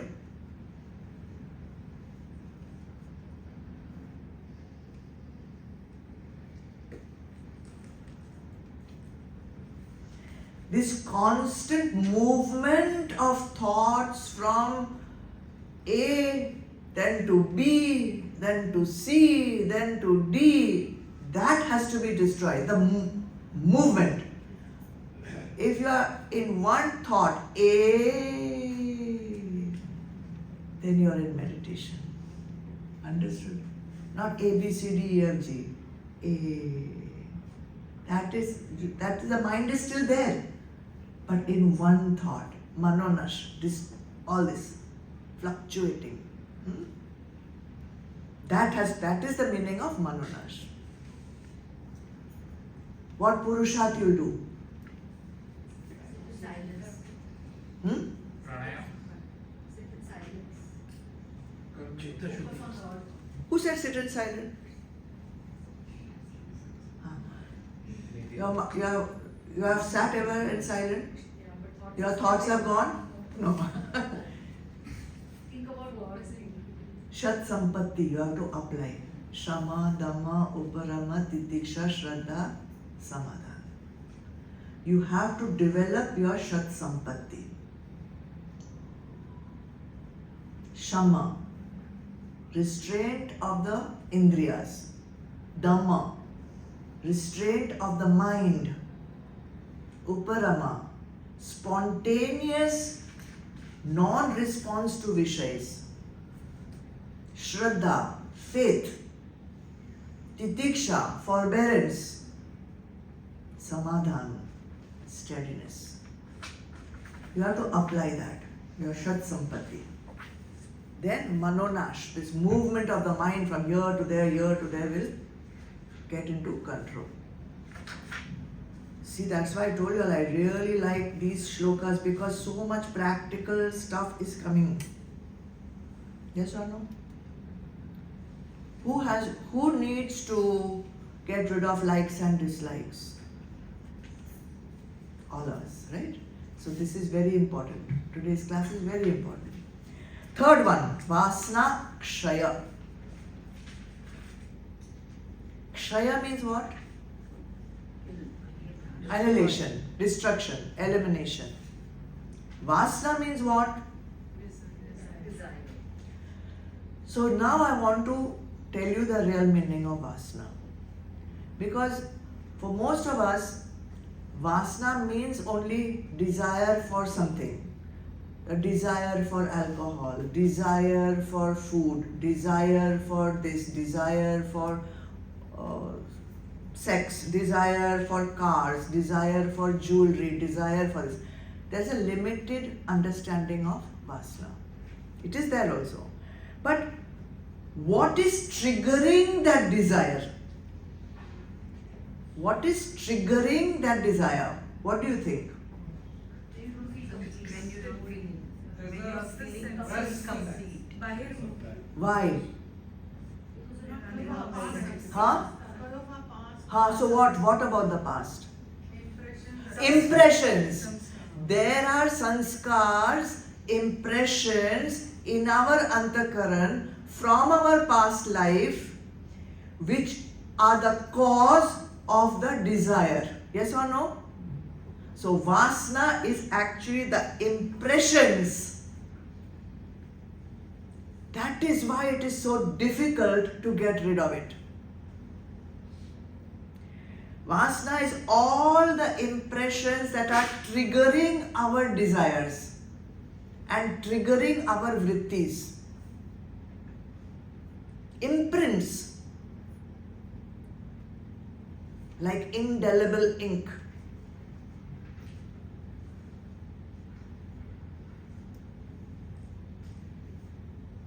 Now, imagine there is an impression that chocolate has always given me good experiences, and I see a chocolate in front of me. That impression will get triggered. The desire, the thought, the desire will rise. The desire will create a thought, I should have it. The mind will tell the Indriyas, go get it. And then the hand will go get it, then the tongue will taste it, then that impression will get further strengthened. See, I told you, chocolate is so good, it made me feel so great. Impression further deepened. Vasna. That is Vasna. Due to past habit, I have this impression that this object gives sukh. Now think some snake is in front of me. Past impression, sanskar is telling me danger, okay, or some person who has given me lot of grief in my recent past. When I was a child, this person harassed me, abused me, this thing. You see that person, what you'll feel? Dvesh. So, when you'll feel that, what will come up? Anger. So, from that impression, all your Kam, Krodh, Lobh, Moh, Mad, Matsarya is all coming up because of an impression that is there from my past life, from my past habits, which is creating a thought, which is creating a desire and making me act in the world. See the word Vasana. That which is taking vas, that which has taken vas in you, which is residing in you. And it is residing deep within you, and it is controlling all your actions. Now you know why like and dislike, love and hate, raga and dvesh is so difficult. Because you are trying to control it from the action. You are seeing this wonderful thing here and you really want it and you are holding your hand back. But look, all the energy that is pushing your hand to go there.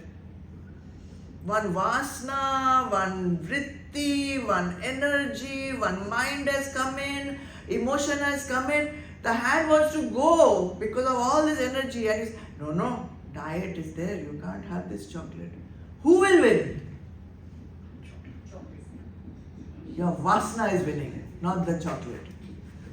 Your vasana is winning. Your impression. Okay? So, these vasanas have to be dissolved.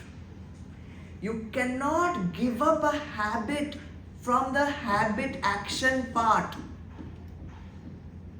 You're trying to give up smoking, you're trying to give up alcohol, you're trying to give up this, you're trying to give up that. Kaisa hoga? When the vasana is pushing you so strong, that energy is so strong from so many lifetimes. You're trying to give up anger. Kahan se jayega? How it will go? If you put tape here also, that anger ka force is so much that the tape also will burst and come out. Anger will come out. Because that anger is a vasana inside you. How to get rid of it? Sublimate, which we call pratipaksh bhav.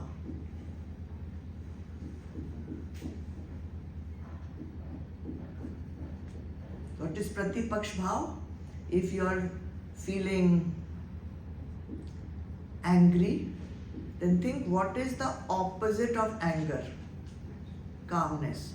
So you have to force yourself, remind yourself and be aware, anger is rising, it's not correct for me to be angry, I don't want to be angry because it's creating movement in my mind and movement in my mind is preventing me from meditating, and if I'm not able to meditate, I will not be able to reach my goal, therefore I will replace my anger with calmness. So much you have to think, and for that you need vivek and vairagya.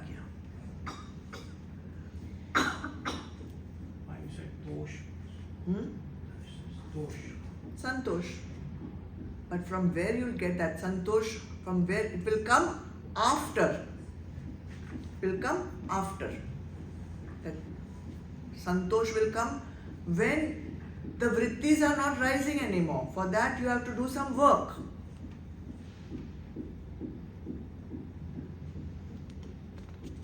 So 3 levels of purusharth. Tattva Gyan, Manonash, Vasana Kshaya. These have to be practiced simultaneously.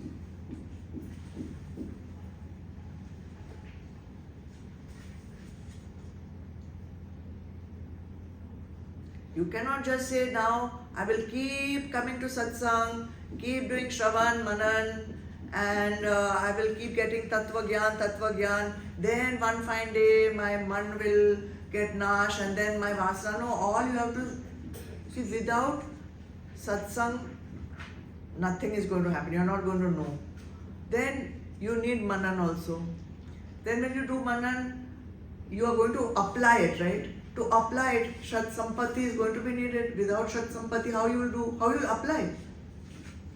And then you have to know also what is right and wrong. Otherwise, how you? So Vivek is required. Without Vivek, what you can do? Nothing. You will keep going in the wrong direction. And once you apply Vivek and you know what is right and what is wrong, Vairagya is needed. You have to drop the wrong.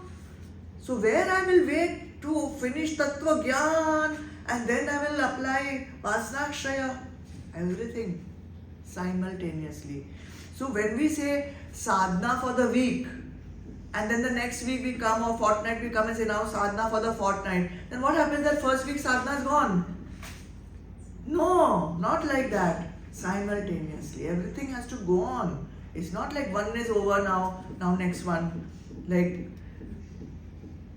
for my 10th standard, I had to learn all this geography, history, this thing. Now I'm in college, no more geography, history, forget this knowledge, forget it. I don't need it anymore. We do like this, no? We don't need to learn this history, geography now. I will go to economics and politics. History, geography gone. In Sansarik education, done. Not in Adhyatmic education. So, all three are going together. Gradually, what will happen? Vasanas will start becoming fader. They will start becoming less urgent. Their energy will get dissipated.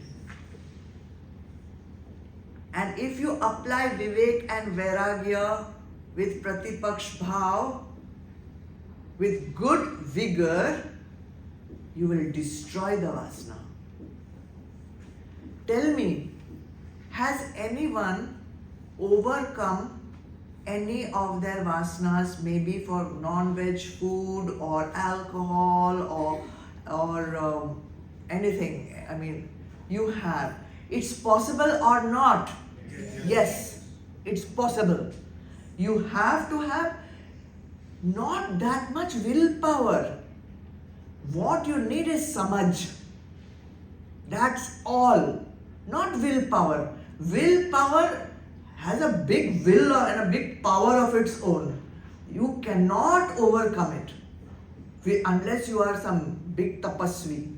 That if willpower doesn't work, you have to become a tapasvi. But if you have samaj, neither you need willpower nor tapasya. This is my goal. This is my goal. This action is taking me here. Where do I want to go? Here or here? Here. Okay. Gone. Finished. Samaj. That's it. That's the meaning of samaj. Simple. Simple. You don't need to be a rocket scientist to know that. Okay? So when the vasana energy is destroyed, what will happen? Tell me. Okay, you gave up non-vegetarian food. Okay? Now think. Before you gave up, when the desire for non-vegetarian was strong and your mother made one nice, chicken, mutton, something, whatever. Then what was happening in your mind? Vrittis. Vrittis. I must have it. I must have it. Wow, lovely. And then, so now vasana is gone. Where has that vritti? Is it coming up? Mindless thing. Not coming up. Vritti is not coming up. Is it coming up? After the vasana is gone, is the vritti coming up? Cannot come up. This vasana gone, vritti gone. This vasana gone, vritti gone. This vasana gone, vritti gone. This vasana gone, vritti gone. Manonash. Isn't this called manonash? Vrittis have gone. So, vasana kshaya will ensure manonash. Yes or no? Now man is becoming shant. Now man is becoming sthir. Now man has got no disturbance. Everything is quiet. Then tattva gyan will rise. From inside spontaneously, real tattva gyan, gyan of your tattva will rise. I don't know any simpler or easier way to give you this on a platter. This is, I'm giving you on a platter. It's now, this is your prarabdha. This is your prarabdha that you have received this on a platter. Now your purusharth is your choice. How you want to use this knowledge. Tattva Gyan, Manonash. Vasana Shaya. Do all three simultaneously. Vasana has to go first. It will automatically lead to Manonash. And once the man is completely quiet, what will prevent all mal, vikshep, everything disappeared? Your mal and vikshep is only your vrittis. Tattva Gyan. Aparoksh Anubhuti is yours for the doing, not asking. Not for your asking, for your doing. You have to do it. Okay?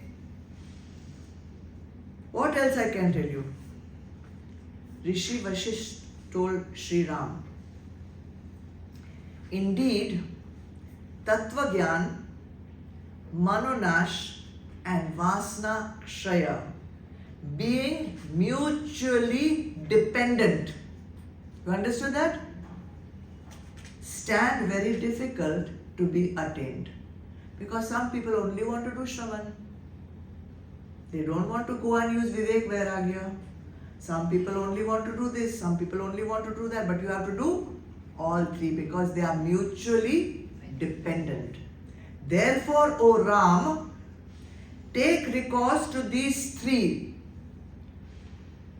by leaving far behind any desire for enjoyment. Got that? Leaving behind any desire for enjoyment. No bhokta bhav. Through a manly effort, purusharth, manly effort, through purusharth, imbued with discrimination, vivek and vairagya. Everything in this one line. What you do? Realized yogi is yours. How to reach there? Told to you. Every gyan given to you. Every opportunity there for you. Karna hai to karo. Nahi to nahi. No problem. Make a list. Make a list. What all I have to do? Where do I stand? And then start. Some people are just doing Shravan. Then, if that's your case, start with little Manan. If you are doing Shravan and Manan, then surely you will be doing your actions in the sansar with Karma Yog Bhav. If you are not, start with that. Purification will start happening. Then not only in the outside world, your upasana, your puja, do that also with Karma Yog Bhav. Don't start praying to God, give me this, give me that, give me that. Just worship for the joy of worshipping. You're doing that? Okay. Then how about it? Starting putting in Shama, Dhamma. What about that? This is a toolbox. Hello.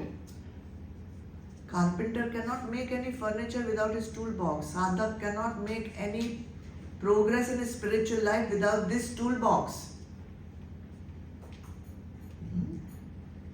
Then all this you'll do. Vivek will happen, Vairagya will happen, Pratipaksh Bhav will happen. Then you can sit in meditation for Nididhyasana. And we want to sit for meditation first only, because nothing to be done in that. बैठो, time जाएगा, alarm बजेगा, I did meditation. क्या meditation? इतना नहीं किया तो meditation, what is the use of the meditation? Okay. If I die this minute also, I'll be satisfied I have given you everything. My life will be fulfilled. There's really nothing more to this simple spiritual journey.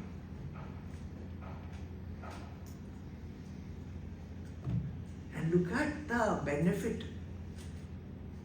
Vartaman, you will be staying in Bhagwan. You will become Bhagwan. What else you want? What else you want? Lamborghini, villa.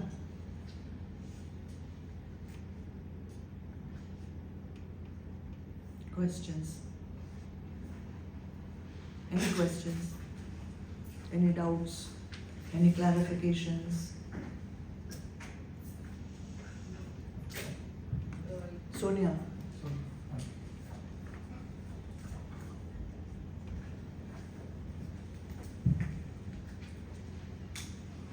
You said pre-awareness and post-awareness. From physical level, then emotional level, and concept of things, which is intellectual level. Can you give some examples on the intellectual level? I am body, mind, intellect. Pre, I am Atma. Post,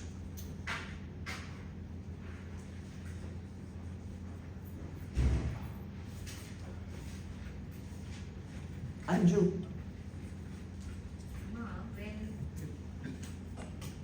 When we were talking about prarabdha, yogi and prarabdha.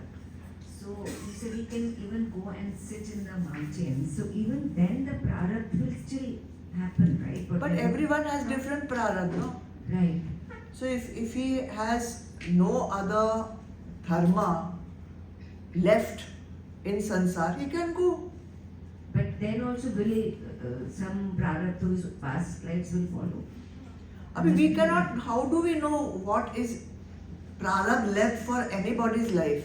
So We whatever don't know is what left, is yeah. prarabdha left in our own life also. So whatever comes naturally will be the best thing to do. We don't know. How to know what is prarabdha left? Kitna prarabdha left? Nobody knows. Thank you.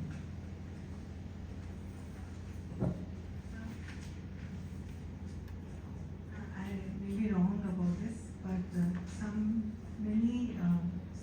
satsang of yours, if I remember, it said that to get a paroksh anubhuti, taking sannyas is necessary. And from today's satsang, what I'm understanding is that not actually physically maybe taking sannyas like you have, but having that sannyasi mindset is what is important for a paroksh anubhuti. Is that right? Yeah. So, very good question. The thing to examine is what is stopping you from taking the actual ritual of sannyasi?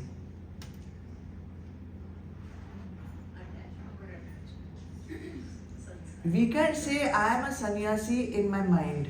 I don't need to take the orange robes or anything. But what is stopping you? Think that. Then you'll get your answer.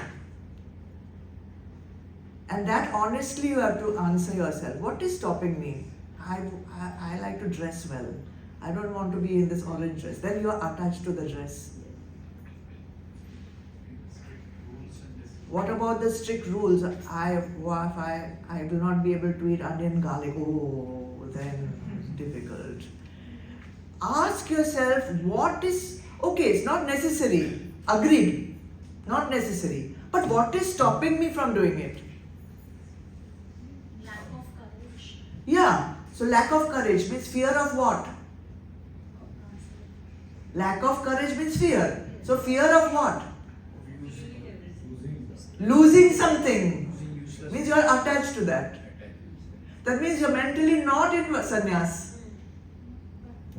Also now maybe having that kind of confidence also. Correct. So that means you are not ready, na? So you are not even mentally sannyasi then. Then also you are not mentally sannyasi. Okay, you don't wear this, but somebody says, I am mentally a sannyasi. But are you really? That question you have to ask.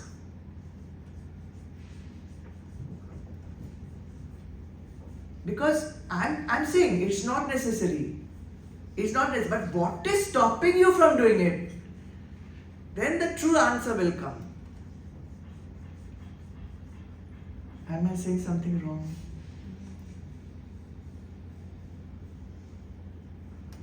Then what else? That's it? If I can just add to when we just spoke about the non-veg vasana dropping. So obviously the main thing was the samaj and surrenderfulness, but then it became so sahaj. It was just so easy, and it was not even a matter of giving up. I never use that word with anyone. I just say drop automatically. And the true vairagya is never about giving up.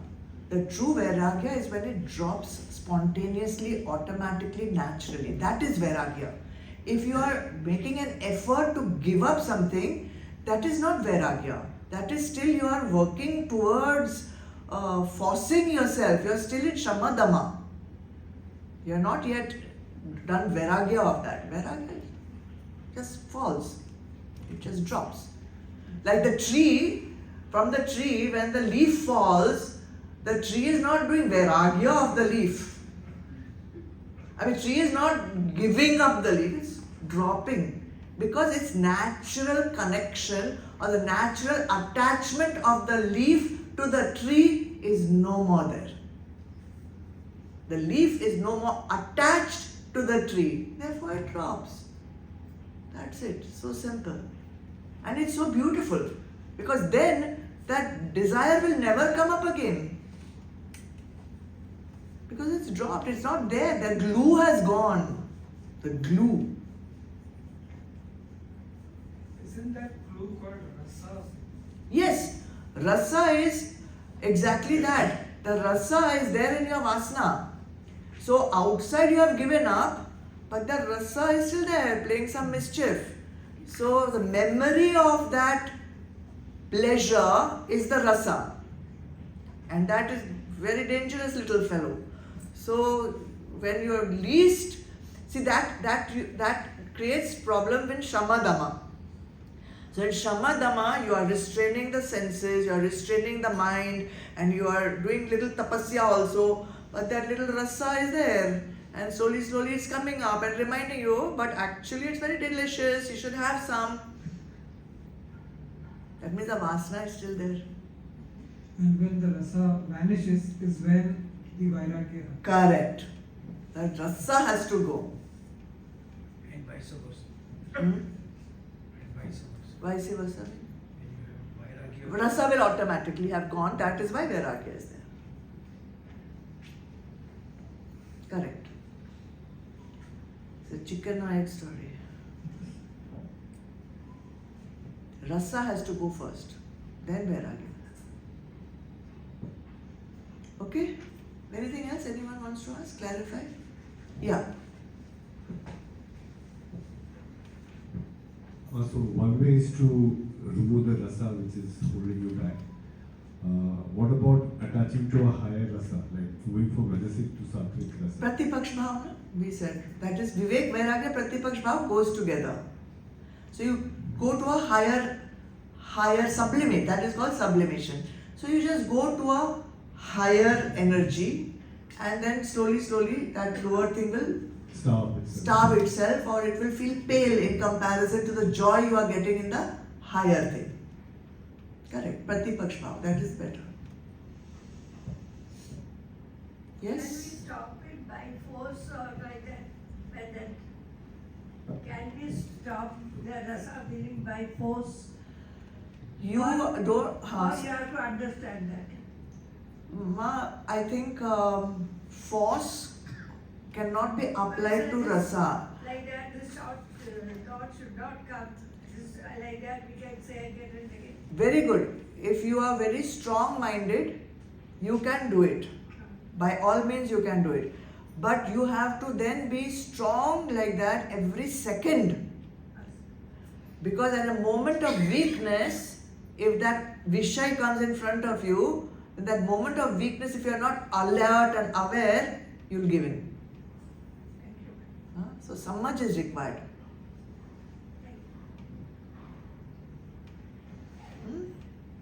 Okay? Chalo, we'll end the session today.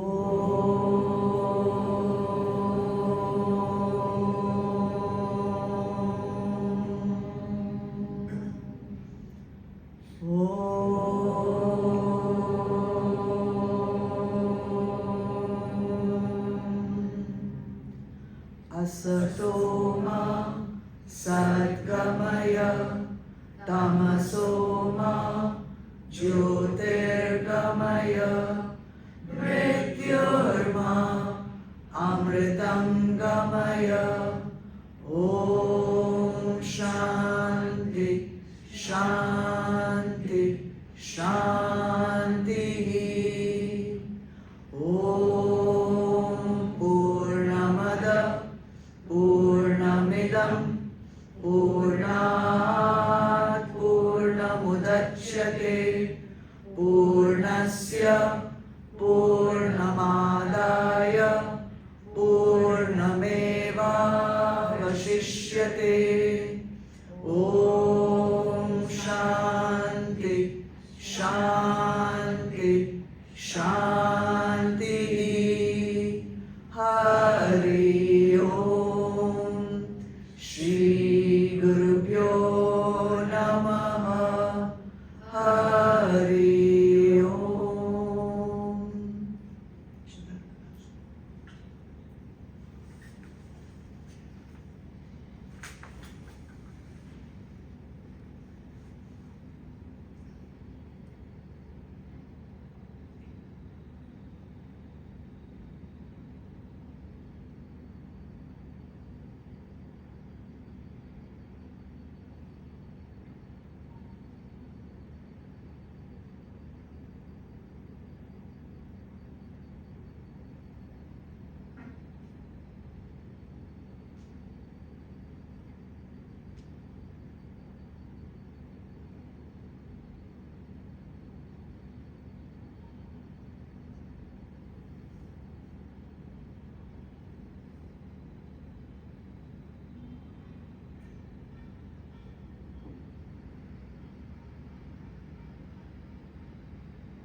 Jai Gurudev.